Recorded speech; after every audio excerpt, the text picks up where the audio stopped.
অন্যতম রুকুন হজ ইসলামের একটি স্তম্ভ। বিশ্ব মুমিনের সম্মেলনে জামায়েত হাজিগণ, না থাকে প্রভেদ, আভিজাত্য আর না দ্বন্দ্ব, গড়ে সম্পর্কের গঠন, নিয়ে পারস্পরিক বন্ধন। চলি আল্লাহর সন্তুষ্টিতে, এটা একান্ত কাম্য। ছেড়েছি আত্মীয় স্বজন, পড়ে আছি কাফন, হয় স্মরণ সব অযথা মোদের এই জীবন।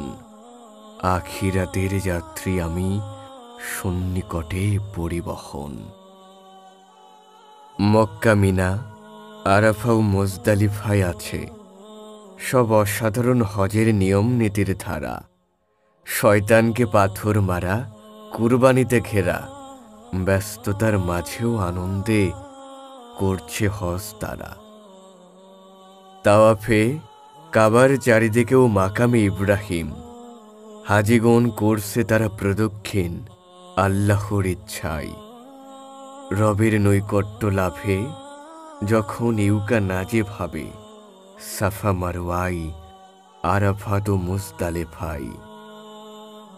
একই লক্ষ্যে সবার মুখে মুখে তাকবীর ধ্বনি, লাব্বাইক আল্লাহুম্মা লাব্বাইক, লাব্বাইক লা শারিকা লাকা লাব্বাইক, ইন্নাল হামদা ওয়ান নিমাতা লাকা ওয়াল মুলক লা শারিকা লাক।